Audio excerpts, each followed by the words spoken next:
You're listening to Truth on Tap with host Kevin Kierstead. Ladies and gents, this is Kevin Kierstead, host of Truth on Tap and Caps on Tap. I hope you're enjoying the show. Truth on Tap is focused on bringing you absolute truth about everything from mainstream media to comedy, from psychology to the paranormal. This show keeps it real, not the fake kind of real, the real kind of real. That same spirit also covers our Caps on Tap show about the Washington Capitals. Caps on Tap shows air only after Capitals wins at this time.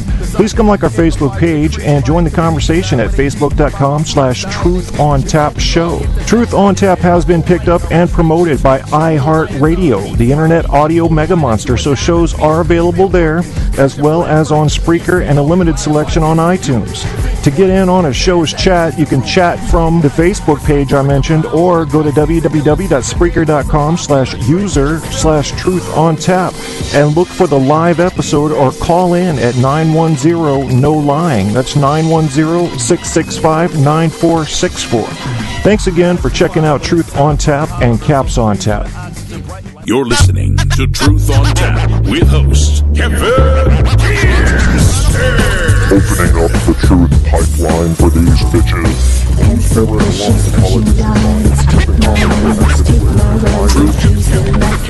Truth on Tap. Truth. My right to say how I say it's mine to give my hands, my heart. It's mine to share my sons, my heart. Truth on Tap. Right to use just the way to use. Chop it up and leave somebody. Chop it up and leave somebody. Yes, July 10th, 2014, Thursday. Oh, B.O. Crew, Stay in the Great featuring The Deeper in the Corner. They're going to open me up. I'm using this because it's got a bit of a feel of mystery along with a little repetition. And isn't that what I do? Isn't it? I mean, I come on. I'm kind of predictable now. But there's also mystery because I don't even know what I'm going to say. So you can't possibly know what I'm going to say. Yeah, I'm digging this groove just a little bit. Are you? I am. I feel it. But it is a bit repetitive. I'm not going to overstate this one because I like to give praise to the good songs. This one is a little loopy, and by that I mean looped a lot. U.S. headlines: Police seize Michigan exotic animals after escape. What a time to seize them. You know, we're free. No, we're not. Just pulled it up. I don't know. Retrial of federal agent begins on Hawaii killing. Florida executes man for 1994 rape. All right. So what's new? I mean, questions and answers about saltwater spills. Okay. Texas dude shot his kids, right? There's sick people in the world. You should know that already. Don't act shocked when you read this shit, people. Don't. You know this. People are sick. They're going to do shit like this. There are exceptions to normal all over the place, okay? You just have to accept that. Don't be shocked by any of it. If you hear there's a nuclear weapon in the air now headed for the United States, don't be shocked. You might want to think, shit, what do I do? I could groove with that. I'd probably be thinking the same thing, but I'm not going to be shocked. You didn't see that coming? Come on now. I mean, we've had nuclear proliferation for 60 years, and all of a sudden you hear bombs in the air and you're shocked? No, that doesn't make sense to me. Yeah, it doesn't make sense to me at all. Shock is really not any value in human behavior, is it? The entire emotion of shock is just your expectations not being met. That's the real definition of shock. Stop having expectations and you never feel shocked. Yeah. Why do you want things to go a certain way? Why were you so surprised when 9/11 happened? Well, if you're old enough, why were you so surprised when Pearl Harbor happened? Why? Why were you so surprised when you heard about the Virginia Tech shootings? When you heard about the man climbing the tower, picking off civilians? Why were you so surprised when you heard about Selma and the black people basically being attacked by white state troopers? Why? You didn't see that coming? Just about everything you can see coming if you pay attention. I can't have any mercy on you for being shocked. Don't be shocked anymore. How's that sound? Don't have expectations and you won't be shocked. That's the way it works. Tell them what I said, Wes. Speak for me, You're if you will. listening to Truth on Tap with host Kevin Kierstead. Yeah, Wes Johnson. You know him, and if you don't, shame on you. Wes Johnson, the greatest voice to ever cross airwaves in the world. WesJohnson.com, not West, it's Wes. I enunciate. Don't make me break into a John Malkovich impersonation. I don't want to do that. I might do that later if you ask me nicely, but I'm not doing it right now. No, forget about it. God damn it, I'll break into Imus, though. There's something about him. It's just, he has the nasal. Almost every famous host has the nasal. It's fucking ridiculous because you don't have to have any talent. All you have to do is be able to rattle your goddamn nasal membranes. And then he sounds like a drunk to me. I just think he's sipping on some fucking Jack Daniels or something. His little flask in his inner pocket of his coat. And he's pointing at pictures, going, those are some nappy-headed hoes right there. Yeah. Talking about the fucking ranch all the time. You know, this is a guy who used his fame and stardom to go ahead and advertise whatever he wanted to. I mean, if you've seen the Howard Stern movie, you know Imus is a dick. I mean, he is. He probably admits it. I don't know, yeah, you know. But he's going to come out to the ranch. He's raising money for kids' cancer and stuff. And that's, you know, it's admirable enough. But he's pushing his own agenda on the show that you're tuning into to get entertainment and get some kind of value out of it. Isn't that the name of the game? You don't sound like a goddamn drunk that wakes up every few minutes to speak, or other people are talking during his show most of the time. Next thing you know, he mumbles some shit, and it's like fucking Silent Bob. And, oh my God, that was so prolific and so prophetic. More like pathetic. Yeah, I lost a little respect for Don Imus when he was doing stand-up comedy and tried to sound black. I've talked about this before. This is nothing new, but it's the same irritation for me. You don't say things like, give me some skin and bad mammer jammer, Imus, unless you want to sound like an outdated racist trying to sound like he's not a racist. Now, I don't know if you're a racist. The nappy-headed whole thing, I think you were just trying to be funny. I'm not going to use that against you. But are you? Do you sit there in your small corner of your office thinking, God damn it, I'm better than any black person out there. I ought to be racist. Maybe they ought to pick themselves up out of the ghetto and do something with their lives. So you don't think, Imus, then, that when a black person goes to a job interview, all things being equal, the average job interview, not everyone, I'm talking about average here, almost always talking about averages, they don't have a little bit of extra scrutiny placed upon them for maybe improper enunciation or anything wrong with their outfit or any potential hygiene issues. You don't think they have a little something extra because there's this culture that we've labeled them with that they don't necessarily fit. Yeah, some of it the black race in general does like to subscribe to, but a lot of it has been ascribed by whites. Well, they're not. You can't trust them. They're not reliable. They'll wear their pants around their ankles. They'll pull out a gun if they get mad. They're not very smart, are they? They're not hard workers like white people. Isn't that true? You hear that one a lot? Yeah. I don't know about you, but I don't rely on stereotypes coming to me from my own race about other races. I go and experience it and then make my own evaluations. And you know what I found? I found that on average, the hardest working people, if you want to go by race, in America are the Hispanics. And I saw it with my own eyes. How desperate they were to get any kind of work and how hard they would work once they got it. Guys coming over to work on a condo, I don't know what you call it. It was more of a townhouse. It was a huge townhouse. 4 of us rented it. And this was in Northern Virginia. And the Mexicans that would come over to work on pipes and sheetrock and shit were coming from their first job. And they were still polite and still swinging the hammers at 9 and 10 o'clock at night. And then I would watch my fellow coworkers. I worked with a lot of white people on computers and copiers. Now, you can deduct what you want from that. I'm not going to point any fingers with regard to that. What I am going to say is they didn't work so hard. They didn't. Their work was requirements in between breaks. That's what I saw. It's funny, one guy that worked with me at my first copier job, he was Japanese American, and he would work 16 hours straight, not blink an eye.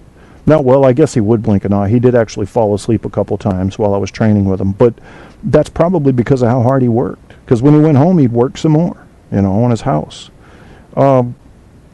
I think all of us want to be so motivated as to have that type of energy and commitment to any profession, yet we don't. And what I find problematic is that when we're really dealing with psychological issues and socioeconomic issues, that we want to try and pin a color on it. Don't do that. Don't do that. If you got to be a judgmental prick, judge people individually based on what they've done. And have a little bit of sympathy for the environment in which they came up. Can you imagine? Have you ever taken an hour out of your life, 1 hour, to imagine what it must be like to be another race? I'll bet you haven't. I'll bet you haven't. And then you want to pretend you understand what it's like to be them? By God, if I were them, I'd do this differently. You don't even know how they came up. You didn't spend 16 hours in their house on a Saturday listening to the parents say what they say and the siblings say what they say and the programs they had on TV saying what they said and the papers and the magazines and the visiting family and friends saying what they had to say. You didn't grow up in that. And yet you're going to put a judgment on them? You're going to ascribe a value to their personality based on what they should have learned? Yeah. I don't like that. I don't like it. I don't think it's fair. I don't think it's right. And I don't think it's any way to be accurate and your basic finger on the pulse of life. If you want to understand what's going on in life, put yourself there. You may not be able to go down to the ghetto tonight and spend a couple nights for what I'll call immersion training. You've heard of it. Throw you in the water, you swim or you sink. But you can use your imagination. All right, let's do it right now. I'll do it. I'll do it with you. All right, white person in the suburbs. So you're in the inner city now. You are 16 years old. You had a job that you were let go of because you were clowning around. So right now you're not working, but you're in 10th grade. And your mom is a caretaker at an elderly patient's home, okay? And she has never been given a raise. She's been there 8 years. And they keep telling her it's the economy. So she's making $6.50 an hour.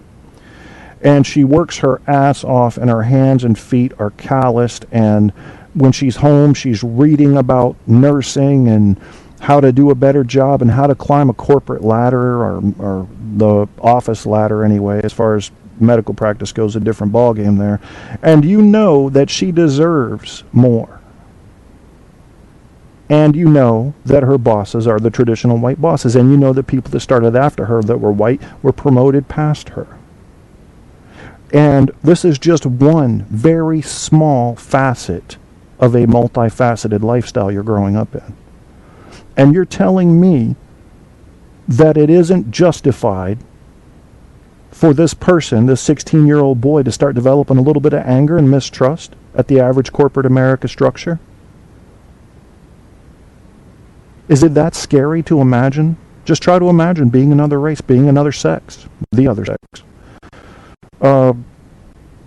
I think people are either afraid of imagination or are so naturally inclined to protect what looks like them from an egocentric point of view that they don't give a shit about anything that falls outside of that definition. Maybe we should expand ourselves a little bit. Maybe we should expand our thinking. What do you think about that? Some of the people that I'm friends with on Spreaker and through radio connections, they are, I don't know why, but I tend to end up talking with conservatives more often. And I'm not a conservative. I'm in the middle of the road. I favor the left on social policy. I favor the right on fiscal issues. Generally speaking, there's always exceptions within those issues. And I'm quite independent in my political thought, because I don't think that anything that's been established out there is necessarily able to bob and weave the way we need to grow with a society whose population is exploding right now. Cultural issues aren't sweeping, they're crashing through the country. This is stuff we need to be ready to react to. And you can't look at an old model for surviving that. You can use the Constitution. I'm a huge fan of it. I think we need to use it as our, not only our framework, but our hardcore seated framework from which all other ideas must be inspired. And if we can do that, then we will keep our moral and legal and ethical compasses pointed north while navigating these changes that the sea will relentlessly throw at us. And instead of using old models and old behaviors and saying this used to work, why not look at what's going on right now and say here's what might work? You don't have to deviate from the Constitution to do that. The Constitution is a very liberal document. It allows for a lot of freedom and a lot of interpretation. I don't think you can mess with the First and Second Amendment. I don't think you can mess with the 14th Amendment. I think that the Bill of Rights needs to stay exactly how it is. And there are some concrete issues in there that need to stay fastened to their structure and not played with. They're not malleable. But other than that, there's a lot of room for interpretation and adaptation. Amendments. We can do that. It's got to grow with the country. It was designed to be you've heard it, it's a living, breathing, changing document. That doesn't mean that you could ever strip away the basics that are offered in it. The right to bear arms, the right to freedom of speech and assembly and religion, the right to, speedy trial and unnecessary search and seizure, all of that's got to be fastened directly to the American by his birth or by his acquisition of citizenship, fastened immediately to them. And then local and state laws can apply. That's my view on that. What are we doing? No turntables and a microphone? What does that mean? What did I think when I did that? Well, I'll tell you, and I'm just gonna fucking talk here because I got no agenda. First of all, as we discovered in my I've been doing shows only on even numbered days. Can you figure that one out? I guess I don't like odd numbers. 8's my favorite number. What's your favorite number? I want to hear. I want to know why. I picked my first year in high school. I wanted to be number 88. I don't know why. It was not a special year. It was 1985, I think, when I first started playing. In fact, I picked the number 85 because it was the closest I could get to the number 88. Had no reason for wanting to pick 88. It was just the biggest number there was that you could wear in football. It took up the most, if you were looking at a digital clock, it took up the most lights. It's just, it was complete to me. Maybe it's because it's two infinity signs side by side, tilted. I don't know. I like the number 8. Never... and when I was a kid in sports, before I got to high school, I don't think I ever wore the number 8. I don't remember my numbers as a kid. But when I got to high school, something about 8, loved that number. Maybe it's silly. Maybe it's just you pick one, I favor 7, it's my lucky number. I favor number 5, it's how many fingers on the hand. Whatever your reason is, I think numerology is an interesting study, but I don't think anything useful really comes out of studying people's attraction to numbers. I kind of feel the same way about astrology. That's just me, though. How about you? Do you believe in horoscopes? I've just seen too many different people of the same sign to give them any merit. Something we talk about on this show fairly often is the difference between lore and fact. And I could have a healthy debate with somebody, and I've been trying to get somebody from the Skeptic Society in on this show because my aim is generally to rip their ass apart. Because what I see when I see a hardcore skeptic is somebody who says, if you can't prove it, it doesn't exist. Instead of at least entertaining the possibility and probing around, do some experiments. Go ahead and come up with some wacky theories and test it. I respect people that do that, scientists, average citizens who run these experiments. The hardcore skeptics are just so happy that you can't prove them wrong, that they stay inside of that nutshell. That's where they live. Everything outside of it is false. And technically, you cannot beat them in an argument of logic unless you come up with new proof. But that's a safe zone. See, I see them as, whereas the rest of us are men and women swimming in the open ocean, they're sitting in the baby pool with fucking floaties and a noodle. That's what I see. There's no balls involved in being a skeptic. I understand the scientific method. I understand empirical data collection. It makes sense. You have to have it before you draw any hard conclusions. I think most of the time we're working with what's most likely correct, not what is correct. We know very little as human beings, very little. We want to think we know a lot. The ego is at work. The ego is at work.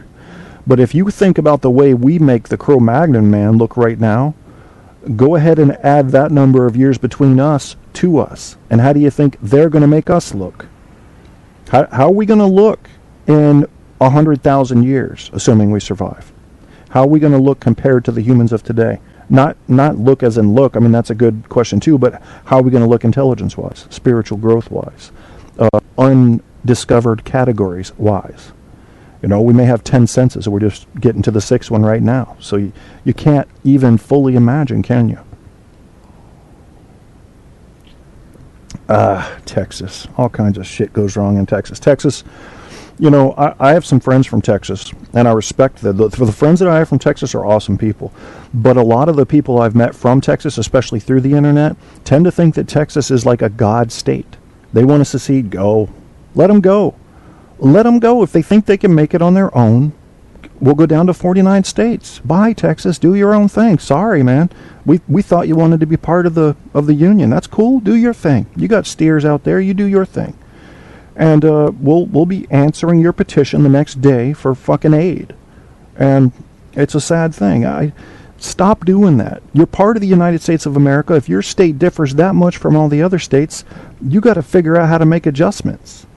You know? I mean, if you don't want to concede to anything, then at least figure out how to tell all the other states they're doing it wrong. We just want to get away from everything. Well, you go ahead, Texas. You go ahead and get away from everything. Good luck with that. Tell us how it works out. I'll be curious to hear about that. Garth Brooks going to do another tour. Good for him. Good for him. I mean, if Rolling Stones and fucking Aerosmith can do it, why not? Give him a walker. You know, have somebody there to change his diaper between songs. I'm not talking about during. Come on, I have a little taste.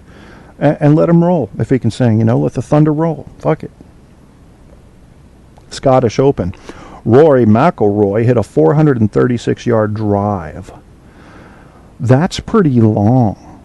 Now, I'm not a huge golf fan. I've played a few games myself. 436 yards is a long drive. I'm thinking the cracker's shooting up. That's what I'm thinking. You got to be on cocaine to do that. I mean, he probably had PCP in his bloodstream, is what I'm... Do they drug test golfers? I'm thinking no. I'm thinking they probably don't. Crank, heroin, you can just fucking be drunk as shit. Go out there. You know, he probably has been shooting up steroids. 436-yard drive? Get the fuck out of here. I couldn't do that with a cannon.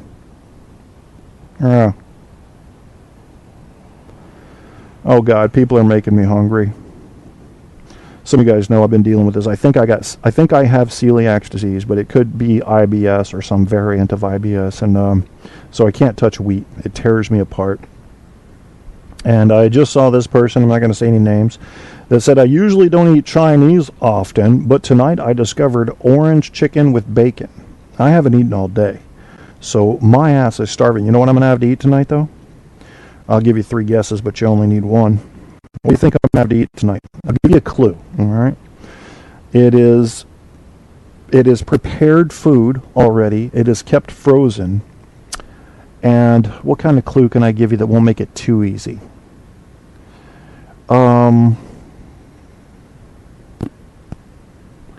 It grew up at a place in which the dressing for it will be named after. Yeah, I'll let you bake on that one for a while. Come on, I'm throwing these fucking clues at you left and right.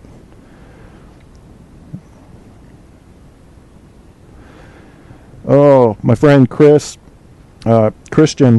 Levesque, who is also, if you listen to some of the old Caps on Tap episodes, he's my co-host on there. Great guy. He's big into the baseball, and I haven't followed baseball in so many years, so it's like reading a foreign language when I watch him. He's like an O's fan, and I think he's a Nats fan too, but I could be wrong. But when it comes hockey season, we're talking Caps. We're talking Capitals all the time. all about the Washington Caps. They just signed a goalie today for 1 year, another one of their mistakes. They don't keep people around. You can't trust anybody that's going to work for you for a year and they know it. You can't. They got no reason to be good. They're already paid. They don't have to earn next year. I don't know. That's my view on that. I wonder why my lady, Tanya, is suddenly interested in the Beatles. She shared, it's an invasion of British proportions. Watch the 60s on... Oh, the 60s. Okay. Yeah, that's an hour of Beatlemania. I don't know about you guys, but I have a relatively short laptop screen. You know, it's a 14 or 15 incher, but it's one of those widescreen type deals. So this is something I wasn't used to. I'd always used desktops when I first got my laptop. And I've had laptops, you know, checked out to me in my jobs. And they were a little taller than this one. So this is the one I've had for about 6 years now. And it's really ready to bite the dust. I need a new laptop. I don't even know how I'm doing this show right now, to be honest with you. This thing's ready to kick the fucking bucket big time. But I will do you do this? I go on Facebook and I hide stories. Because when I scroll back through, the ones that, especially if they have pictures, they take up too much real estate. So I like to sometimes scroll back through and reread statuses that I was interested in. So if I see statuses or photos or videos posted that I wasn't interested in, I actually take the time to hide them. Is that unusual? No turntables and a microphone. What I've done, once again, as we talked about a little bit earlier, I don't think I finished the thought, was that I set the bar low. I set it extremely low. I don't have to do anything to succeed at this show. If I title the goddamn episode, No Turntables and a Microphone, I don't have to do anything. I talk like Don Imus. There's your... I win. The rest of this is bonus. I can fuck up the rest of this show, and in my mind, I've won. Because I didn't promise you anything. I kind of like that. I like the way that works. I'm not going to promise you guys anything anymore. Now, if you start giving me ideas and I tell you that we're going to do that on the show, we're going to do it. That's a promise. But for the most part, if I'm just coming on now, there's not going to be a topic. I mean, I might say news or fuck around time or something like that. That opens it up. Don't you like freestyle? I love freestyle. For one thing, the show is truth on tap. And I find that truth tends to leak out of anything freestyle. Even if you don't want it to, it does. So I like that. I can't believe we're 27 minutes into this show already, I'll tell you that. That's kind of a shocker. Yeah. Nasty weather here in Southeast Virginia today. I'm not complaining. Not complaining at all. I made a promise to people on Facebook. I'm keeping that promise. I told you I wasn't making promises anymore, but once in a while, you know, a seasonal thing, I'll make one once a year. And it was that because my back and knee hurt so badly in the cold, I was not going to complain a single time about the heat. To my knowledge and recollection, I haven't. I reserve the right, as I said when I first made that promise, to say things like, I was going to mow the grass today, but it burst into flames. I don't have to mow it now. Things like that. I'm not bitching. I'm just making a comment about the heat. My back and knee feel much better in this high heat than in the winter when I'm in agony all the time. So, you know, I can do things for 30, 40 minutes at a pop. When in the winter, after 5 minutes, I'm finished. It's like having steel cables instead of muscles. They just, you can't do anything. Go ahead and try to stretch it. I was in my doctor's office and he said, go ahead and bend over and try to touch your toes. And I looked like a crane that stopped at about 30 degrees. And I was letting all my upper body weight try to bend my spine further, and it just wouldn't bend. And, you know, that's just part of life. I guess that's just part of life. I don't know. What are we going to do? What do you do on Facebook? Here's a good question, and this is kind of a moral question. But you're on Facebook. Do you spend a lot of time on Facebook? If you do, what types of things annoy you about what people post? Now, I'm going to go ahead and admit a couple of things here, and I don't want to offend any of my friends. If you're on my friends list, obviously, whatever you're doing doesn't bother me that much. But I do routinely unfollow people, and these are some of the reasons I'll do that. First of all, I want you to think about some of the reasons you do that and see if they match up with mine.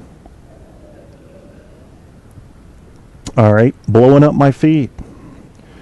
If you post 7 or 8 things in a row in a 1 hour period, and there's not a major news event being revealed by you of some sort, I've got to unfollow you. I'll come back usually, and literally, I'll come back to your name. I'll remember sometimes, and I'll start following you again after you've gone through that fucking posting fit. Because I got no real estate. I can't look at it's all of a sudden John Doe Facebook. Not everybody Facebook. It's all about John Doe shit. 7 or 8 posts in a row, I can't follow you. I can't read anybody else's shit. You just took over Facebook. You're blowing up the feed, and I told you I've got limited real estate. Sorry, man. No offense at all. And everything you posted might be highly interesting and relevant to other people, just not me. What's another thing? People that are negative all the time, you got to get away from them. You guys that have listened routinely know my philosophy on that. You want any chance at happiness, get the fuck away from the negative people, places, and things, but especially the people, you got to get them out of your circles. I don't care if you're married to them. I don't care if they're your siblings, your parents. You can choose to gently nudge them outside of your daily activity. Because negativity is like a contagious cancer. It will get you and it will suck you down. At the very least, it's going to suck energy out of you. I don't care how positive you are. It's going to get you. It'll suck the energy right out of you. You got to get away from them. And I mean that sincerely. You think about it for 5 minutes and you'll realize I'm right. There's no fix for that. If you don't want to get consumed by the negativity that someone around you who's always negative puts on you, you got to get away from them. Do it. Seriously, if it's a spouse or something, you need to start making plans, man. You can put out a notice. Hey, everybody, including my spouse. I'm going to make a change in my life. I've decided that if I want a real shot at happiness, I'm going to have to start nudging the negative people out. And that includes everybody. So starting on September 1st, if you notice a lot less of me in your daily company, then you're seeing me make an executive decision to be around negative people less. This gives them time to go ahead and change their behavior, at least around you. Just say, you don't need to be Mary Poppins all the time, but neutral. Neutral or positive is what I'm looking for, not negative. Negative once in a while, great. People have bad days, people have bad months. You need to be there for them if you're friends or family. But when they live for fucking putting down other people, places, and things, and they just seem to get off on it, you got to get them out. I'm dead serious. You can tell them I told you to. Blame me. Get them out, and you may start to see happiness, real happiness, for the first time in your life. You got one at work you can't get away from? Yes, you can. Oh, yes, you can. All you got to do, go to your supervisor and make a statement. Listen, Jane Doe is always complaining to me, and it is beginning to affect not only my work, but I'm taking the negative tones home with me, and it's affecting my personal life. I would like you to have a talk with her to ask her to either just focus on her job, i.e. shut the fuck up, or to be neutral or positive. And don't tell her that I told you this. And, maybe that's going to take a lot of maneuvering on your part, how you want to word that, who you want to talk to. But you can get away from it. Yes, you sure can. I'll tell you, I had a guy I worked with, negative all the damn time. So you know what I started doing?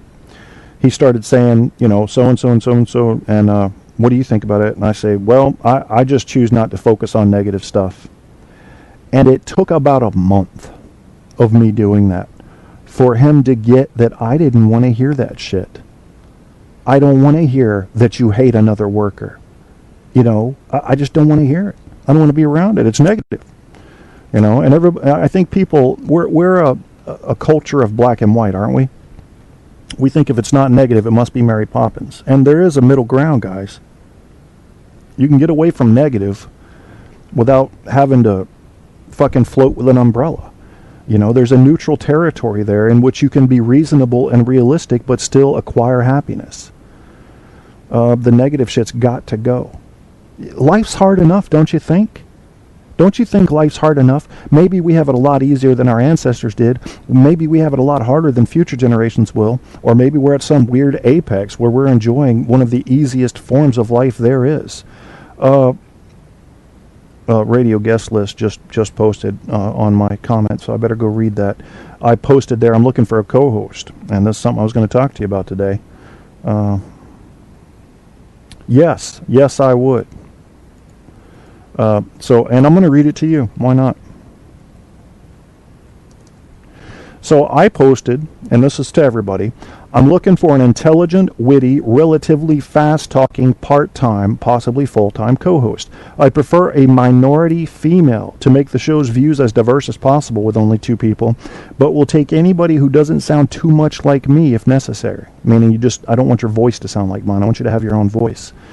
There is no pay unless we get big, but you do get to express your honest, that's a requirement, views to a decent-sized and growing audience. Must have quality headset or mic with Skype and a little or no background noises or interference like traffic, screaming kids, loud parrot, etc. Message me. The show is called Truth on Tap and insist on truth all the time. It's all we sell in the form of comedy, psychology, politics, just about any topic that falls under human behavior. And so I posted that on Radio Guest List. Now, they run a service through their website, and you ought to check them out if you have. If you guys do radio, check out radioguestlist.com. I could get guests left and right. I've had a lot of guests inquiring about getting on the show. But I find that I'm so nice in general that if I have a guest on my show that doesn't understand sharing the mic, it becomes their show. And then I'm asking myself, well, what am I doing a show for if I'm just having somebody come in and talk the whole time? So I do have a problem trying to figure out how to divvy up airtime. I'm not real good with that. So I've kind of avoided it. I have avoided having more guests on, and I've had some very interesting guests inquire, and some actually on the show. So there's something there. There's something there I need to learn. There's a hole in my education when it comes to radio and interviewing. And I've done interviews since, hell, when I was in the Air Force up in Alaska, I started interviewing for a newspaper up there. I got my first ever paid writing gig while I was in the Air Force, which was really cool. It was for a small newspaper up in North Pole, Alaska, called North Pole Independent. And I actually got a telephone interview with Tommy Moe, the Olympic gold and silver medalist skier. I had an interest in journalism, even though I was trained in electronics, and ended up going to college and majoring in English with a writing concentration and psychology. But it was the writing that really had my heart, and that's why I've put out a few books. I have more to write, but I have always had a love affair with radio, always, and I can prove it. I've got tapes of me and my friends, but especially me, calling into local radio stations when I was in high school. I've always had a fascination with that medium. I wasn't writing letters to the editor in high school. I wasn't trying to get on TV programs in high school. I wanted to get on the radio. Don't know why. It's an interesting medium to me. It forces imagination. I think that has a lot to do with it. Yeah. So Radio Guest List, great service they offer there, and I appreciate them. What they'll do is they'll take your show. You have to fill out a small form, and if you want to be on radio shows, you can fill out that one. Or if you have a radio show and you're looking for guests, then you basically write down exactly what you're looking for in a guest, what types of topics you like to cover. And they do all this for free, and they take donations. So I strongly encourage, if you even get one guest, give them a little donation. Is it going to kill you? $5, $10? You're going to spend that on a fucking latte, but you can't throw them a little chump change? Come on now. We can do better than that. These people out here, there's way too many free services out there that just fold. They just can't do it because nobody wants to use the better parts of their humanity to say, you know what, they're incurring cost, and I'm getting a benefit from them, but I'm not going to pay them anything. Yeah. Yep, that's one of the major problems in this country. Everybody wanting everything for free. And you're sitting here going, that sounds like something Bill O'Reilly would say. I agree with some of Bill O'Reilly's statements. I just think he's a cold, pompous ass, the way he treats other human beings. And I'll say that to his face as well. He's 6'3", Kevin. I'm 6'5", 250. Let him do some shit to me. I'll yank his turkey neck off. Gobble, gobble with that bitch. I don't like the way he treats people. He's an asshole. He's pure negative asshole. Fake fucking smile when he acts like he cares about something or is happy. The fuck out of here, Bill O'Reilly, you punk bitch. I swear to God, I'd love to have him stand up and try some shit with me. He would have to hire a Mexican to do his loofah work. That for a month at least while his ass healed. That's all I got to say. And when Alex Jones was on the Piers Morgan, and he was like, they need to put in a boxing ring right here. And I'll tell you what, we can settle our differences like that. I would have said, who the fuck needs a boxing ring? You got something? Come on, Alex Jones. Oh, I forgot you're from Texas. Yeah, all of us are the enemy if you're from Texas. Fuck him and Texas. Fuck them. You're no better than anybody else because of where you're born. Now, for those of you people in Texas that realize you're part of the United States of America and you're proud of that fact, I'm with you 100%. I live down there. I went to basic training down there. I've visited there several times since then. And most of the people I met were friendly. But there are also some pompous asses that believe that the borders of their state make them special.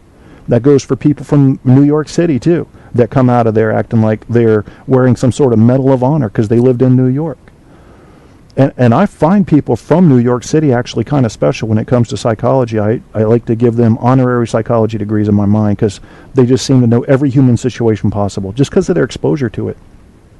But when you come out with the attitude is what gets me. It's not the belief that, hey, I might have a little edge in dealing with humans and being pretty smart because in New York you have to react quickly all the time. Maybe you've got that edge. Just don't mention it. Once you say something as if you're proud of it, as if it separates you from others, then you've lost me. You know, I would have been singing your praises without you saying something, but now that you're saying it, you're Floyd Mayweather Jr. to me. I cannot respect you, and I would never pay for a pay-per-view fight with Floyd Mayweather Jr. because he's a pompous prick. All you got to do is have a little humility, and I'll do anything for you. It's something about, I think, people needing to realize that they're not more special than anyone else. You're not better than anyone else, and you're not worse than anyone else. It's all in what you intend to do, and how do I judge that? How do I judge what if there's a serial killer out there who's only killing cancer patients? It fucks with your mind a little, doesn't it? What if he's really just trying to put them out of their misery? He believes the medical industry has given them false hope to drain their wallets before they die anyway. You know, there are tough situations like that in ethics that you come across, and it will challenge your spirit if you have an open mind. Because if you're like me, you want people to be happy as long as it doesn't come at the expense of others' happiness. And, something like that, all of a sudden you find yourself caught in the middle. Well, nobody should take the law into their own hands, but wait a minute, is he doing us a favor, this vigilante kind of justice with an empathy twist?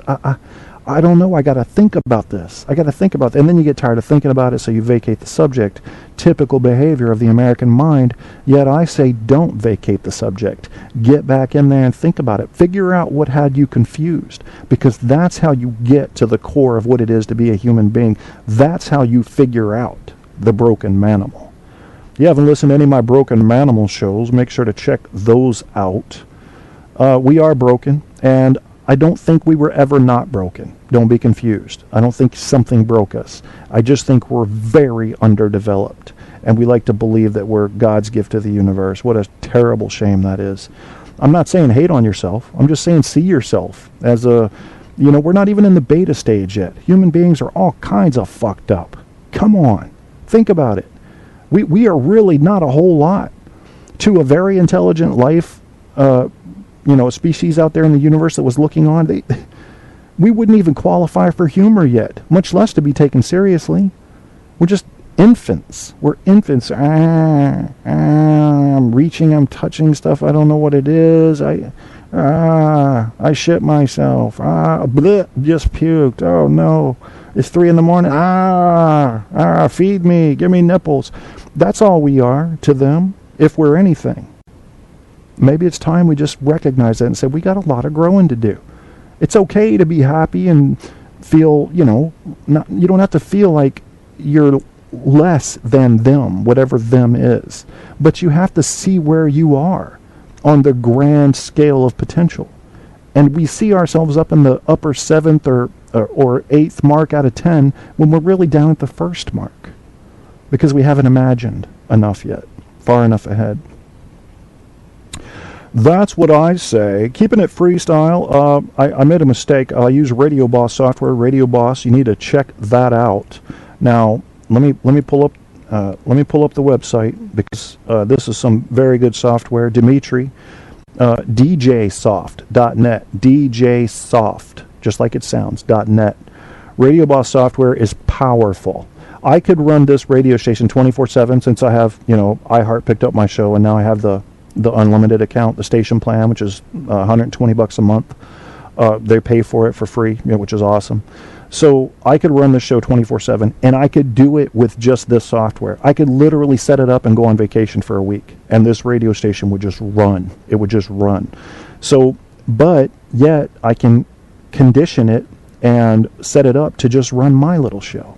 So the versatility is phenomenal. No, I'm not getting paid anything for this. Yes, he gave it to me for free to do a lot of beta testing and feedback and stuff like that. And I promised him that I would put in good words for it because I believe in the software. There's no other motivation for that. It's awesome. DJsoft.net. Tell him Kev sent you. Tell him Kevin from Truth on Tap sent you. Dimitri.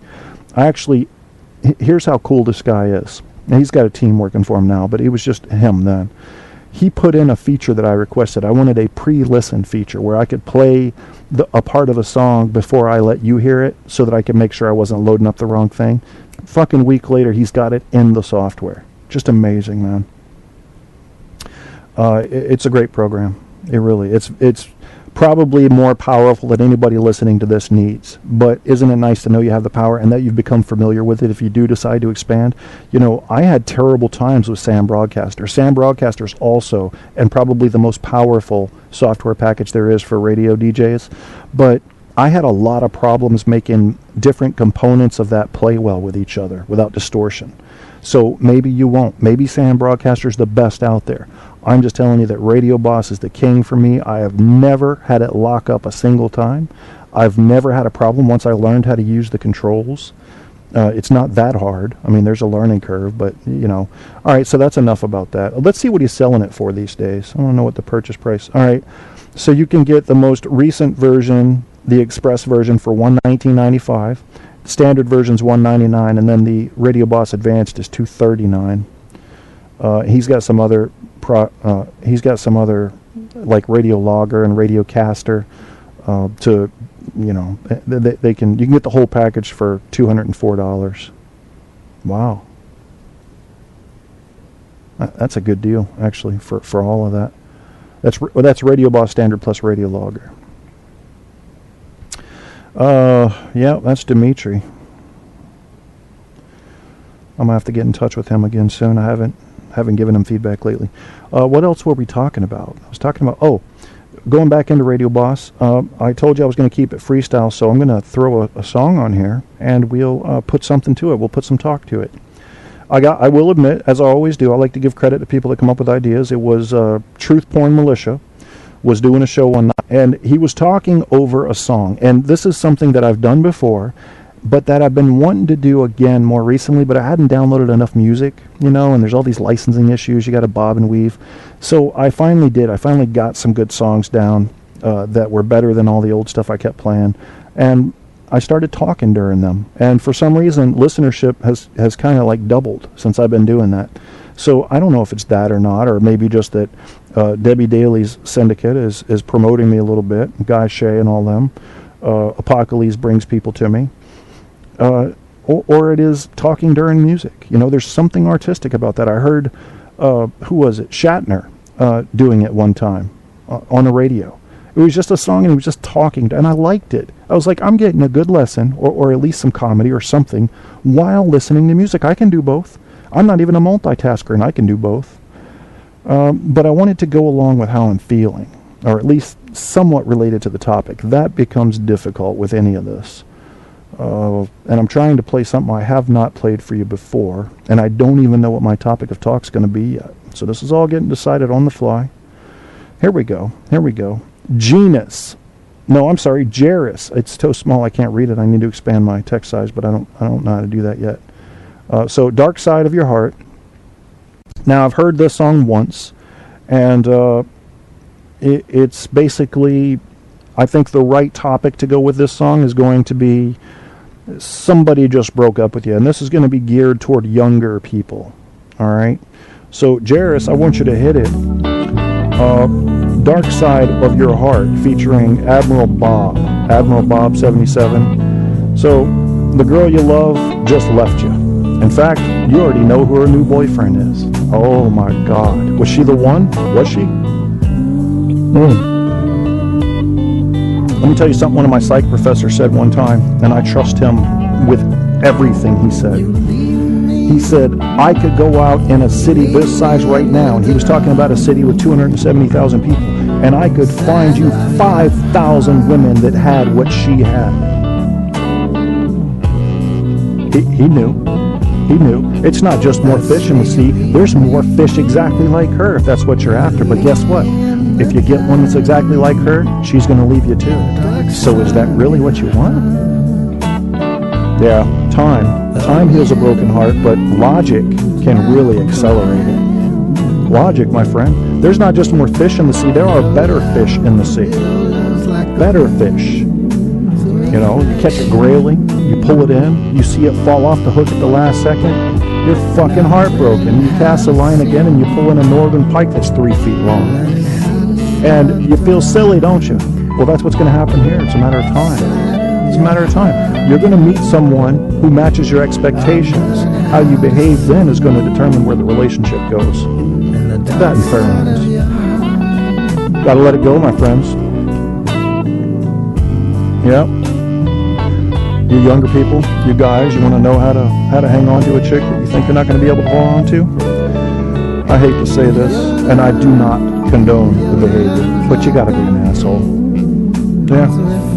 Just make her feel like she doesn't quite measure up, but you're settling for her. It works, I'm sorry. I don't know why, but it does. And no, I never did it. I read about it, and I saw the examples at work. Yes, it does work.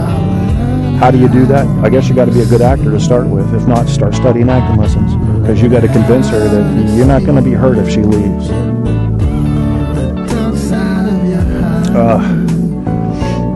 Women think that men are, they can't feel so much, you know. They don't really feel it when there's a breakup or something, but I can assure you that men feel it intensely deep. We are taught from the age of 0 to hide those feelings, and we can do that pretty well. But when we think we've got the right one, and we lose her, it'll turn you upside down. It'll turn your whole life upside down. It's a reversal of the process of falling in love. Remember that? Remember the last time you fell in love? Everything smelled a little bit better. The green grass was a deep, deep, luscious green. The blue sky was a cobalt blue that just seared through your soul. And every white cloud was an explosion of happiness when you saw it. Well, all that gets taken away when the one you love walks away, doesn't it? That's hard. That's hard, I know it is. But logic can help you through that. Time's the only thing that's guaranteed to, but logic can accelerate that. Time and new people. And that's what's going to help you. Women, you thought you had the man, but he left? Fuck him. I guarantee you go out to a club tonight or the next night or out anywhere and say you're heartbroken, you're going to have 10 men better than him wanting to know your name. So you just give him the finger and then tell him to kiss your ass and then put on your pumps and walk the fuck out. Don't chase him. No. There you go. What y'all think about that? Dark side of your heart? How dark is it? How dark is it? That's all. That's all. Yeah, why not? Dark side of your heart. Now, let's see if anybody's in chat. And you fuckers are notoriously... There's somebody in there. Apocalypse. Stabby's in there. What's up, Stabby? Hey, Apocalypse says he wants to try Sam Broadcaster. Radio Boss is the shit, Apocalypse. I wouldn't steer you wrong, bro. Sam Broadcaster does work, and some people prefer it. I have issues right away with it because of the visuals. It makes everything white and gray. Fuck that. I want to be able to customize mine. Bam, Radio Boss. I use dark gray and black and white lettering, and it really is easy on the eyes for a nighttime show. Let's see how much it is on Pirate Bay. Well, good luck with that. Where it's at. What's up, Stabby? Hey, Stabby McHugs, you guys that have not listened to his show, you have to, or else I'm going to go out and I'm going to find people in wheelchairs and I'm going to flatten their tires. So it's very important, if you want to save those people some trouble, that you check out Stabby McHugs, just like it sounds, on Spreaker, as well as Apocles, Apocales. If you don't check them out, I'm going to have to bitch smack you with a rainbow trout. And just for the sound effect. I mean, can you imagine that? Pop pop. Yeah. Yes, you can use Radio Boss for Spreaker. That's what I'm using right now, Apocalypse. It's all I use. It's fucking awesome. Once you learn how to use it, I mean, half the time on my old shows, you can hear my bass is blown out. I didn't realize there were 2 equalizer settings in there. I thought it was just one, but now I've got a separate one for line 2 for my callers and a separate one for me and my music. Actually 3. So it can all be separated. Stabby, I haven't heard your show yet. I was thinking about it today, I swear to God. I was thinking about you and your show today, and I was thinking, I have not heard Stabby's show. Stabby's an attorney. He's got it. I've never met a dumb attorney. Not even one. I actually was thinking this. I was thinking about Johnny Cochran and thinking about how he's not that smart book-wise, but he was very smart performance-wise. And I'm thinking, you know what? Stabby is probably a fucking genius. And I swear to God, I was thinking this. So I said, I'm going to listen to his show. I enjoy intelligent shows. And I'm pulling up your show right now. I'm sharing this shit. So... copy link location. You people that do not listen to Stabby's show, here's how it's going to go for the innocent raccoons in my yard. I'm going to start dropping raccoon food shaped cyanide tablets, and you don't want that. Yeah, so there's that. Stabby McHugs, what up in the motherfucking house, y'all? Collyweed Shinehead. That sounds to me like a Middle Eastern dude. Collyweed Shinehead. I haven't heard this show yet, but I will listen to it. I'm sharing Stabby's show. For those of you that don't know, go on the Facebook page, facebook.com/truthontapshow. TOTS is an easy way to remember it. Facebook.com/truthontapshow. I will have a link to Stabby's show. And as always, I will have a link to Apocalypse show. Because Apocalypse got a new microphone. I think. Was it Apocalypse or Paul Dembski that got a new microphone? I think it was Apocalypse. Who got the new mic? Did you, Apocalypse? Did you get that black microphone? I think he got a new microphone. And so he has no turntables and a new microphone. Unlike me. So here's Stabby Show putting it on no turntables and a microphone. Commenting on my own status, which is kind of irritating in a way, yet customary for me. So there's Stabby Show. Apocalypse up into his house, always bringing the entertainment. I'll be back to check his Yeti mic. Yeah, I've heard those are like the best you can get for, unless you want to go super duper high end, which is just not necessary for an internet based radio show. All I've got is I've got a Plantronics headset. And it kind of pissed me off because it cost like $50 or $60, and then it was on sale like 2 weeks later for $30 or something at Walmart. And I told my girlfriend, let's send it back. We can get this one. And she's like, no, don't worry about it. So we just kept this one. So Yeti, yeah. So let me see, Apocalypse show. So Apocalypse, I'm gathering based on your purchase of this mic that you're about to start doing longer shows for real. I get that feeling that you're revving up, if you will, and you must, because I did. Is that right? Is that accurate? Are you researching now? Are you planning? That's dangerous shit, man. Dangerous shit. Apocalypse was the guy who figured out all the gangs of Spreaker, you guys. He did. He figured it all out. I've got a picture that he put together on my Facebook page that shows all the 4 major, or no, I think it's like 6. 5 or 6 major gangs on Spreaker, and then those of us that are the lone wolf variety like me. And but I try to be friends with everybody. It's like, I don't know. I mean, I have problems with some of the stuff people say on their shows. Some of them are very racist and sexist, and maybe that gets ratings. I don't know. I just, but I don't hold it against them in a personal way. It's just, I'll disagree with them while in the course of doing my show. So let's see here. I got to see if I got this picture of these Spreaker gangs that Apocalypse put together somewhere. Oh, Apocalypse! If you get a chance, if you want to take the next step up in microphones, I found this thing called Heil, Heil, PR-40 package, and it's got the broadcast mic, the Heil shock mount, the wire mesh popless filter, the Heil boom mic arm with C-clamp, the microphone cable, and a lot of people were advising that for doing podcasts. There's no way, guys. I don't care if I end up with 100 million listeners. I'm not spending $650 on a microphone when you can hear me through this one. That doesn't make sense to me. maybe I'm missing something, but that doesn't make sense to me. Here's a good lesson about cheap. I bet you guys haven't heard this one. So there's this kid, and he didn't do his chores. But it was Sunday, and it was time for his allowance. His dad had warned him, you've been slacking off a lot on your chores. You're not even making your bed anymore.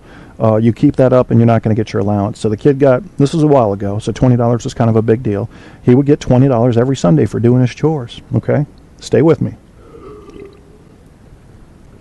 The kid comes down, it's Sunday, his dad's in his recliner, mom's sitting on the couch. His $20 bill's not laying out on the end table. He knew then, but he was a little pissed. He's like, well, where's my allowance today? You're not getting it. I warned you that you weren't doing your stuff, and you didn't. You did about half of it, and you're not getting it. And he looked at his dad and said, you're cheap. And his dad took him by the hand and took him to the bathroom. And he took a $20 bill out of his wallet, and he put it in the toilet, and he flushed the toilet. And he said, I'm not cheap. You just didn't earn it. And I think if that would have happened to me, that would be a lesson I would never forget. That story's always stuck with me. Thanks, man. Well, like I said, this microphone's nothing special. It's a headset. It does have... See, here's the cool thing that was a good marketing point on this headset. It was that you take Skype calls with an inline button. So there's this inline control that gives me mute, increase, decrease volume, or the phone. But Skype changed their software so that this mic button, this answer a Skype call button doesn't work anymore. But the truth of the matter is, I can't press click answer? I mean, it's, it'd be different if it was wireless and it had this little, and you could walk around your studio, but I'm never more than 3 feet away from the laptop anyway. I can't click a button, so it's a bit gimmicky. And so I didn't use it anyway, is what I'm saying. But when I am on a Skype call, it lights up green, looks very official. Yeah, it looks very official. I look official. In my back porch studio, with fucking sheets for walls and one brick wall. Yep, spiders and everything out here. I'm in the boondocks, folks. It's not really. I mean, I live in a very small town, true, but it's basically a fingernail sticking out on a finger in the Chesapeake Bay. That's the best way to... We're kind of a dead-end town, which is good because there's no growth. If you like it quiet and calm, there's no passing through. When you come out to Matthews, you're either going to stay here or you're turning around and going back, because literally it's shaped kind of like a finger sticking out into the Chesapeake Bay. So Stabby, what did Stabby say here? I missed what he said. Auto dictate. I wanted to, let's see. No show. Don't listen to APOC. The show is when I show up in the chat room. Hey, you guys in the chat room together, especially, but you can really make or break a show. I got to give you credit for that. When I come in, it depends. Okay, I don't ever plan my shows, as you probably know. But when I come in, if I have energy, that is the key component of whether or not I'll do a show and then what I'll do in the show. If I have a moderate amount of energy, I struggle a lot. If I have a good amount of energy, like I do today, I've had 2 mugs of coffee within 3 hours, and these are, like 16-ounce mugs, then I can do a show. I can jump and bob and weave. And I don't ever plan anything, which I probably should. I mean, think about it, guys. I was talking to my girlfriend today, and I am struggling here. What I'm saying is, in general, with the show, I don't really know where I want to go with it next. Yeah, well, I'm not usually on this early. I agree, Apocalypse. Good to see you at this hour. You're usually working, so. But tell me, so if I did rehearse, now I'm reading Dad Dame's Demons and a Dwarf right now. You guys know who wrote that, right? Mancal Muller. He's one of my favorite hosts, and yet we think, again, politically differently. He would take notes for 6 hours a day for his episodes. 6 hours a day. Now, is that the difference between his show and my show, that I don't do that kind of preparation? If I did preparation, couldn't I be as good as Dennis Miller? I think I could be. So why am I so afraid to do that? That's a weird thing. And can this show ever really be anything worthwhile if I don't put in the 6 or 8 hours a day? I can't. I just can't. It would completely ruin it for me. Maybe I'm just a fucking weirdo when it comes to liking doing stuff freestyle. It feels honest, man. It just feels right. I'll have to see what you guys say about that. Pappy does need to refill his coffee. I don't need any more coffee, but damn it, I need something to drink. I make it soda.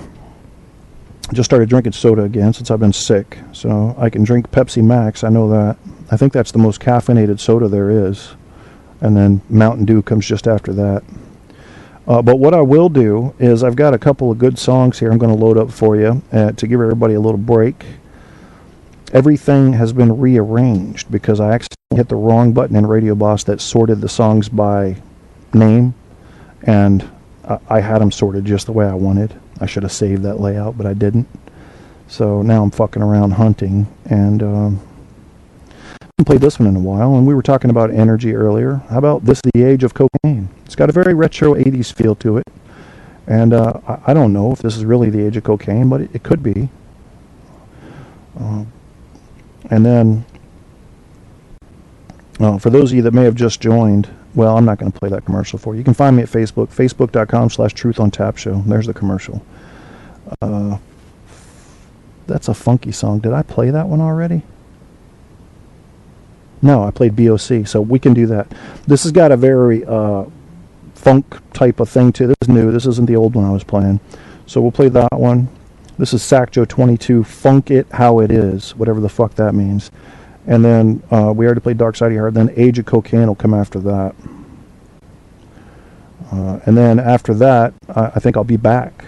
But in the unlikely event that for some reason I'm not, there's going to be a weird 2-minute song called Vox versus Uke. You guys that live on CC Mixter and shit know about this. So let's see what I have here. Yeah, let's do that. All right, so I'm going to give you a little break. I'm going to take a little break. And you're about to hear Sacjo 22, Funk It How It Is, Stellar Art Wars, This is the Age of Cocaine, and possibly Unreal DM Vox versus Uke featuring Mind Map That. Here goes that, and there goes this. You're listening to Truth on Tap with host Kevin Kierstead.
smoking a weed.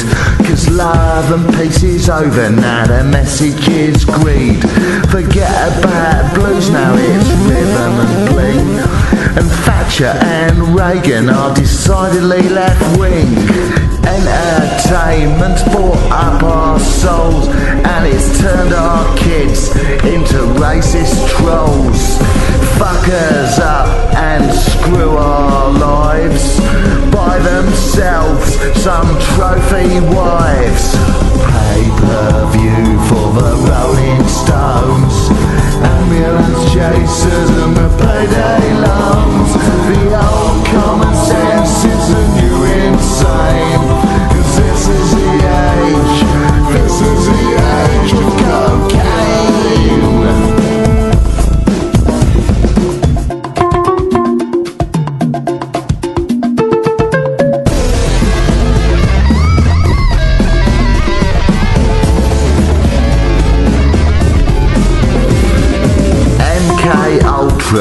To MK Dons with the scary human-headed black swans, butterflies and covered up eyes, MI6, CIA and Mossad spies, pyramids and the Disney Club that covers bands that play the pub.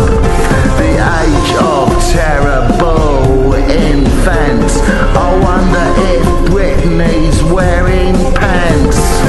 Pay-per-view for the Rolling Stones, ambulance chasers and the payday loans.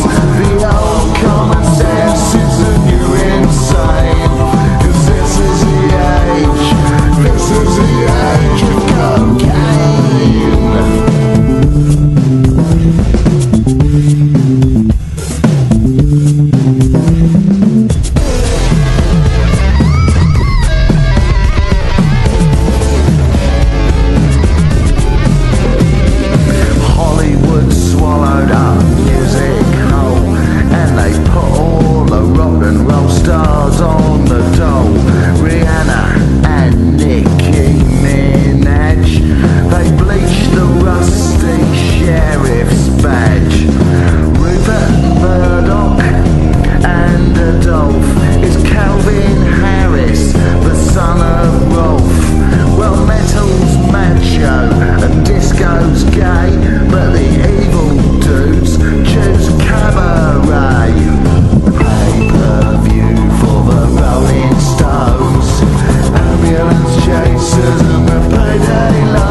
listening to Truth on Tap with host Kevin Kierstead.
Truth on Tap with host Kevin Kierstead.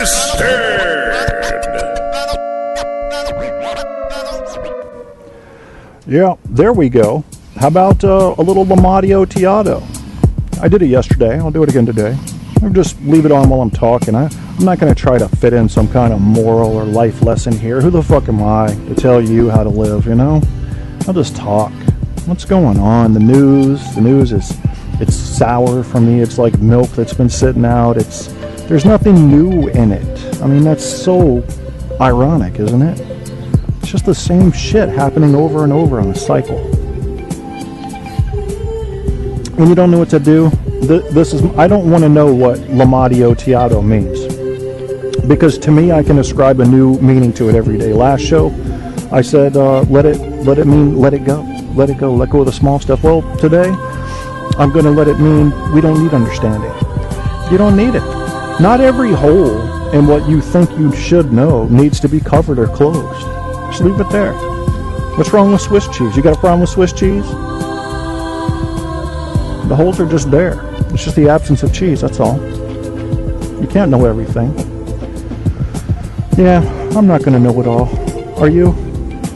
I want to know who can know it all, to be honest with you. The person who thinks he knows it all is one of the least intelligent you'll find. I strongly believe that. I mean, all the brilliant thinkers in the past have said that. Socrates, only one thing that I know, that is that I know nothing. Albert Einstein, saying that you have to let your mind be like a crossroads, let traffic pass through it, don't hold on, don't stop stuff up in there, let it flow. So, isn't it ironic that, again, to use that word, that the brilliant minds believe we know less? There's a famous quote about people that speak louder and have louder voices than people that speak less. And it says something like, the problem is that those that are very narrow-minded are the ones screaming the loudest. And the ones that are open-minded and brilliant are not saying anything. Is it our responsibility to say something? I don't see it written anywhere. Why can't we just live? I mean, I don't know.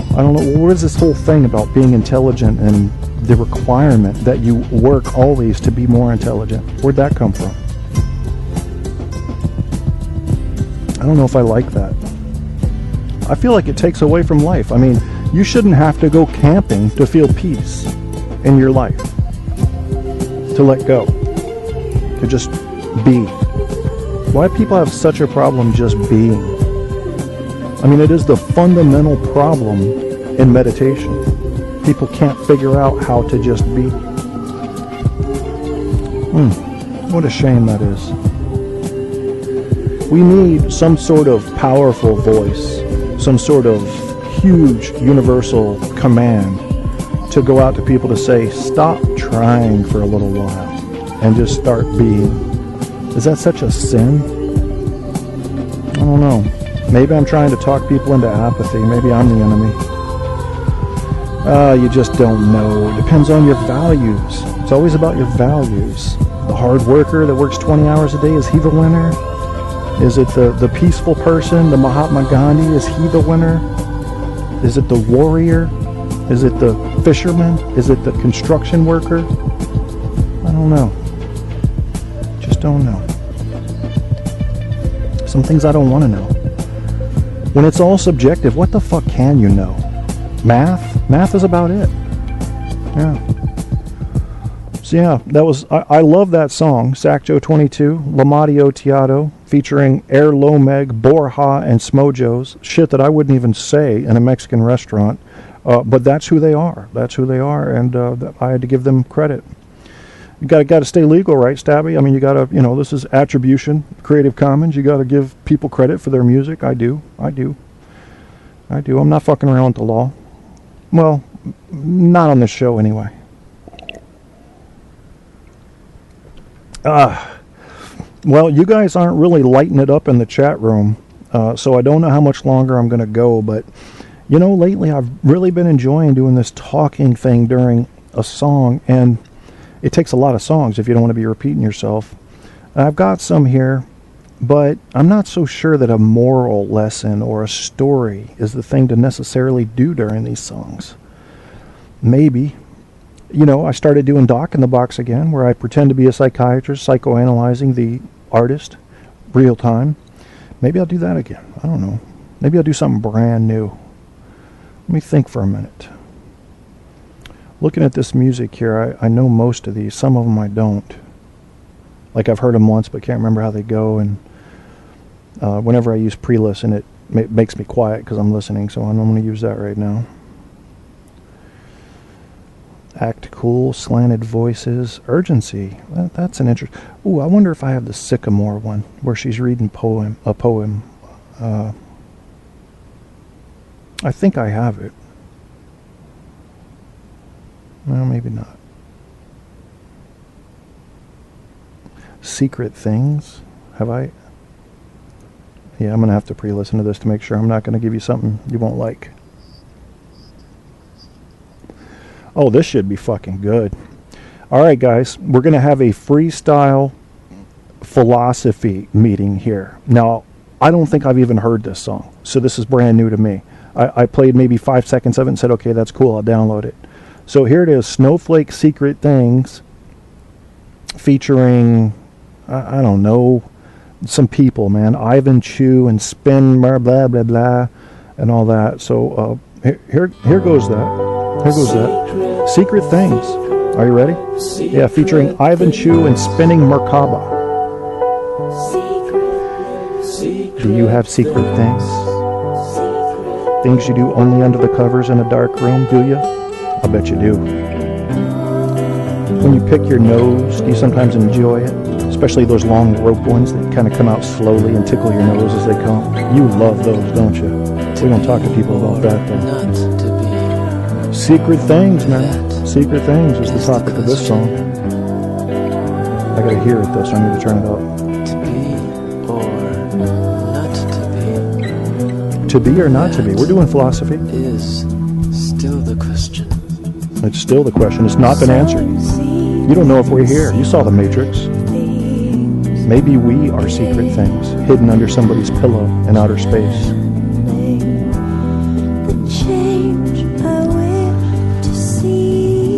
You want a little bit of a mind fuck here? I want you to prove to me that you're real.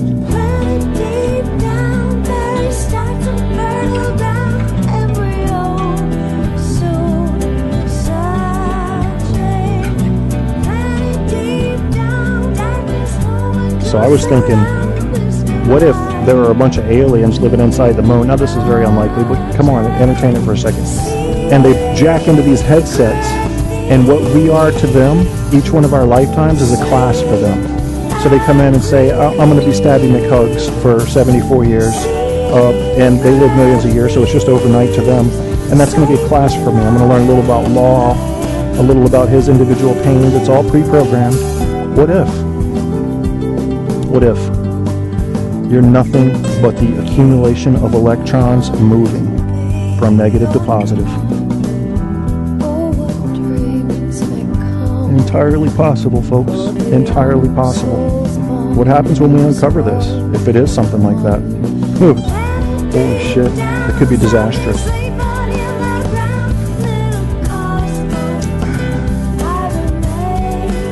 Secret things. I have the incredible urge, since I mentioned it earlier, to go camping. I'd love to go camping in a tent.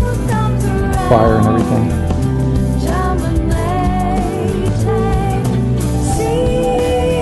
You guys like camping? You like sitting around the fire, smoking a fucking 6-foot long bowl? You do that? I don't. I'll drink coffee and smoke a cigarette, but yeah, the pot never did anything for me. Made me want to go to sleep. What the fuck point is that?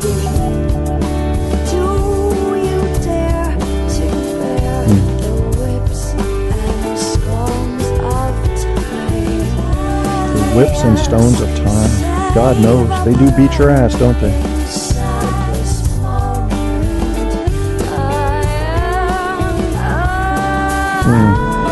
Snowflake is talented. Sacto 22 and Snowflake are both very talented artists. You'll find on CC Mixter with free Creative Commons music to play.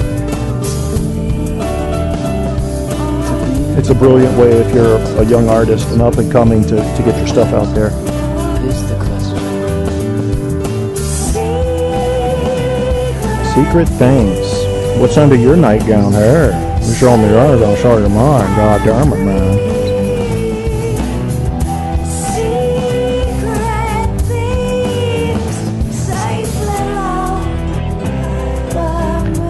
I wonder if Gilbert Gottfried has any secret things. My God.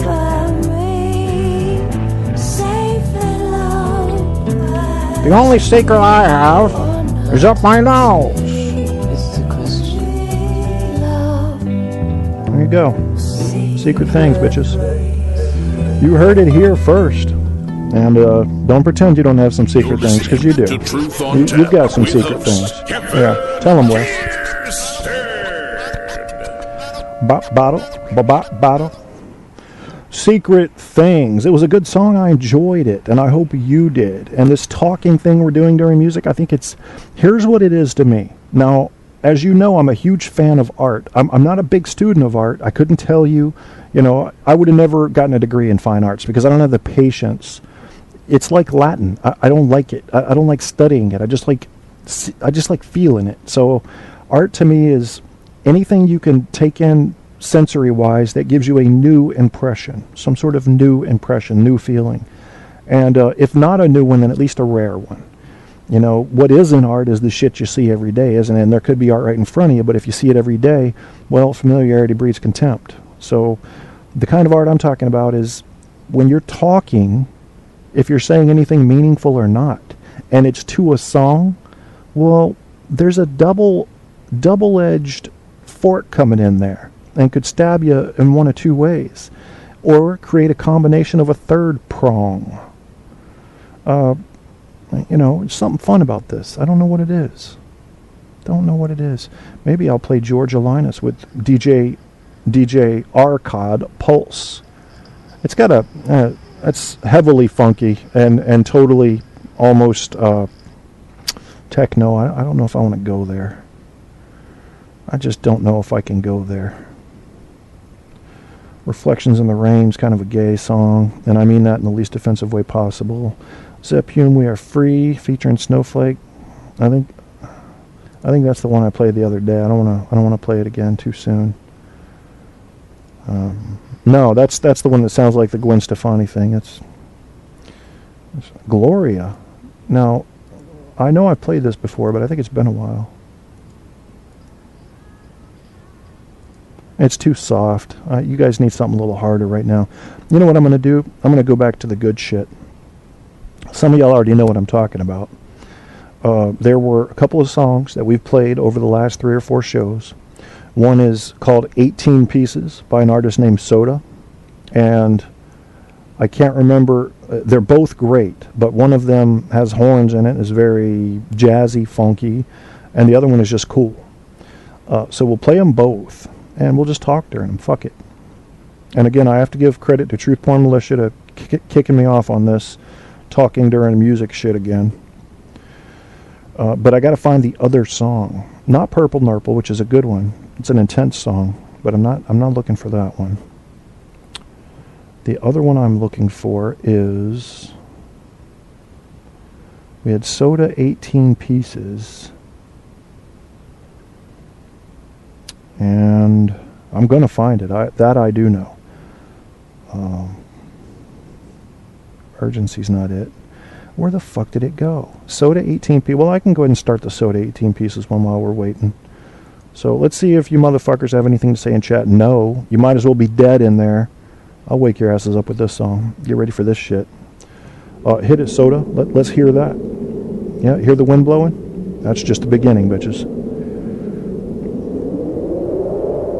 That's just the beginning. I like it. I can feel this song. I mean all of it. It's like getting hit with a baseball on the side of the head. You just have no mistake about what just happened. The other one was Eno.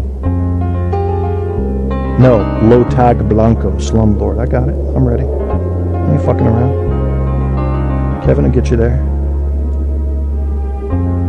Can you feel this song? What does it make you feel like? Make you feel like waking up after a tornado? Finding out that maybe half of it was real, half was illusion? What would you do if you woke up like they did in the Matrix to find out you hadn't been living all these years? What a brain fuck that would be, man. Would it piss you off? I guess it would depend on who organized it, huh? Who orchestrated it and what their intentions were? How do you know we're not some science project of a 13-year-old alien super species? You don't. Sure would make us feel much smaller than we do today, though, wouldn't it? Look, Mom, they found their way to the moon in 1969. Can you believe that? They got a thing landed on Mars. Oh, you're doing fine, son. Just let them evolve. We could be that small, folks. We could be that small. This whole world could be in your imagination. I may be a figment of your own imagination, projecting out something that it feels like hearing right now. Any Descartes fans out there? That guy went crazy voluntarily, didn't he? He had himself convinced that his hands didn't even exist at one point, that his mind was creating the hands to move stuff around because it didn't make sense to see things floating. That's a stripped down simplification of what it may be to be human, but sure was an effective one. Then you have people like Pythagoras, who believes that math and music are kissing cousins and everything has a formula. Could he be right? Is it all mathematical? That's quite Matrix-like. Math is the only universal language, then maybe it's the only language that matters. Fuck math. I was an English major. That's what I got to say about it. Yep. Are you alive right now? What if you're dead and this is your dream before you enter the next great life? Your consciousness buzzes on, and the pit stop was human life. What if? What if? What if this is your limbo?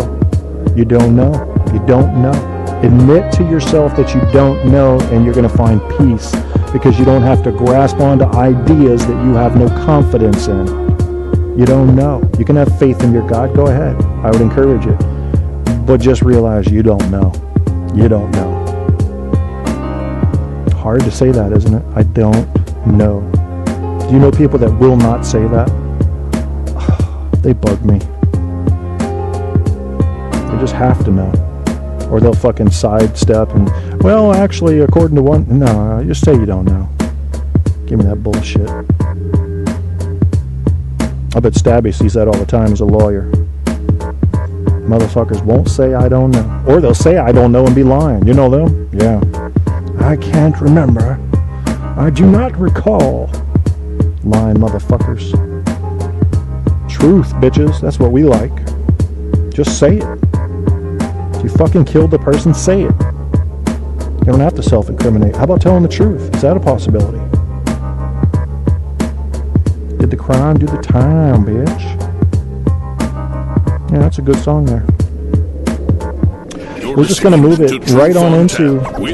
Yeah, say it, Wes.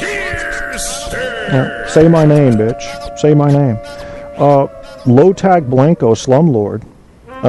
Now remember, if you're not used to funk, this could be an overdose for you, so you may just want to turn the volume down a little. I have seen people go into convulsions on a funk overdose. Typically, you cannot be brought back to life. It's just too heavy. This is heavy, man, and he's my brother, too. So you can have both. Hit it. Hit it. Oh, you think... Oh, okay, I've heard it. You're just going to loop this? No. No. There's some shit coming. That's what's coming. There is some shit coming this way. Y'all ain't ready for this funk. I shouldn't have even shared it with you. I feel guilty. Watch this. Damn. You weren't ready for that, were you? You were like, oh, I think it might be a hi-hat. Oh, fuck your hi-hat. That's right. Abe Lincoln would have been like, what is this? This must be criminal. Top hat would have fallen off and shit. Beard would have been bouncing. George Washington had wooden false teeth. You didn't know that, did you? Oh, damn right.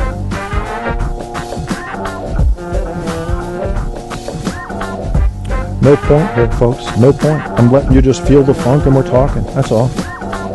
I think people like this. I don't know why. I kind of like it myself.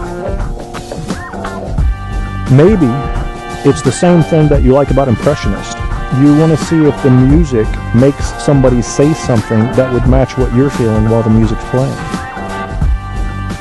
I saw an interesting video today about people that do impressions and why other people are attracted to that. Something about identity and relating to third-party identities. Very interesting. Yeah, don't hurt yourself on this, Funk. Grandma, sit down. You're not. No. Put the walker back. No, Grandma. You only have one leg. You forgot, didn't you? Look, bitch looks like a pogo stick on crack. Look at this. Go, Grandma. Fuck it. I don't care. The wig fell off. Don't worry about it. Yep. I can hear chattering. Take your teeth out. There you go. Now you're jamming, Grandma. Yeah, look at that. Grandma got the hump in her back and everything. She's just working it. Yep. Sound like Tigger and shit. Boing, boing, boing. Oh no, Grandpa's chair dancing. Don't do that, Grandpa. Either just don't move or get up. Chair dancing is for chicks, Holmes. Look like they're having a fucking seizure over there. Stand up. Oh shit, Grandpa just fell over. He's still dancing though, but he fell over.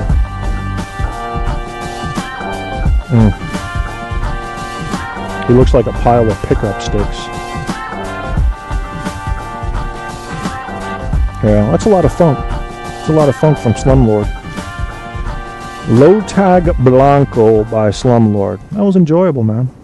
That was enjoyable. I'm not getting any interaction with you guys in chat right now, and I didn't set out to. So the fact that you came to chat, that makes me happy. I advertise your shows on the announcement for my show. And so Apocalypse and Stabby McHugs, thank you for stopping by chat. For the rest of you guys that bothered to tune in to tonight's show, you need to get a life is about all I can say there. But if you did enjoy it, fuck it. Waste some more of your life. Listen to my future episodes. Who's it going to hurt? Maybe you'll pick something up. Maybe it'll make you think in a way you haven't thought before. That's one of my goals. I'm a huge fan of imagination and the power of imagination. I'm a huge fan of radio, which requires you to use your imagination. So maybe I am trying to poke around the outer fringes of your mind to get parts activated that you wouldn't have had activated otherwise. Maybe that's my goal. I don't know anything. I don't want to know anything, because once you know something, you've closed the topic. So it's all open to me. All open. Give me your evidence. So yeah, that's really, I think, about where we wanted to go with this show. And right now I'm thinking Purdue chicken wings. That's what I'm having. And for those of you that didn't know. And they will be dipped in ranch dressing. Yeah. And they're good. God damn, are they good. Cook them at about it says 400 for 29 minutes. Flip them over halfway through turning. Don't do that. Put them at about 350 and 20 minutes each side. So you're doing about 40 minutes at 350. Gets them nice, and yeah, it's a little bit crispy on the outside, but God, the meat just falls off. So good. You don't want to do them the way they say, because the skin is still kind of rubbery. If you do, I don't like that. I don't know if you like that, but I don't. And dip them in ranch dressing. I can go through literally probably 6 or 8 ounces of ranch dressing with a single serving of wings. And that's what I'm going to do here in about 1/2 of an hour. But for now, on this July 10th, Thursday, 2014, my stepdad's birthday. Happy birthday, Pops. What up? Yeah, he's not listening, but I said it. And I got a friend, Joseph, actually. And another, wait a minute, is today, who else's birthday today? Is it Paul Dembski's birthday today? Somebody else. Happy birthday, all you motherfuckers that were born today so many years ago, okay? How about that? I don't get everybody's birthday. I got 3 or 4 birthdays a day on Facebook. I don't always follow that shit. Ignore mine, too. Please. I can't keep up with all that shit. Anyway, there's a friend I haven't mentioned lately who suffered a very serious loss in her life a couple of months back, and so Joe, if you're listening, I just want you to know that we're still thinking about you. I've done everything I can to not remind you that we're thinking about you, in fear of reminding you of what has happened. Yet, I get this itchy kind of a feel that you think maybe we're not thinking about you, and I just can't let you think that. So I kind of hope you're not listening right now, and that I might only have to refer you to this show if you ever questioned whether or not we were thinking about you. We are, and we were, and we do, and we talk about you. So stay strong, keep on keeping on, and I know you're strong enough, so I don't question that. I just feel like you need to know people are out there thinking about you, because your loss is one that most of us can't imagine.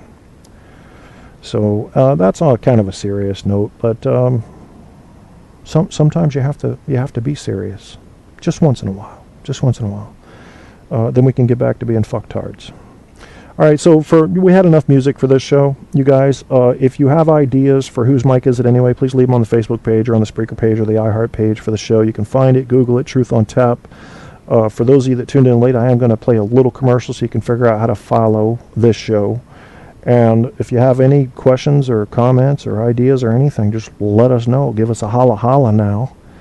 And that is that. So here goes this. You're listening to Truth on Tap with host Kevin Kierstead. Ladies and gents, this is Kevin Kierstead, host of Truth on Tap and Caps on Tap. I hope you're enjoying the show. Truth on Tap is focused on bringing you absolute truth about everything from mainstream media to comedy, from psychology to the paranormal. This show keeps it real, not the fake kind of real, the real kind of real. That same spirit also covers our Caps on Tap show about the Washington Capitals. Caps on Tap shows air only after Capitals wins at this time. Please come like our Facebook page and join the conversation at facebook.com/Truth on Tap show. Truth on Tap has been picked up and promoted by iHeartRadio, the internet audio mega monster, so shows are available there as well as on Spreaker and a limited selection on iTunes.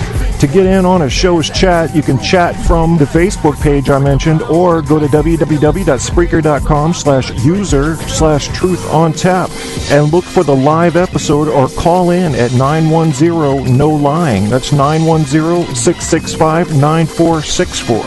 Thanks again for checking out Truth on Tap and Caps on Tap.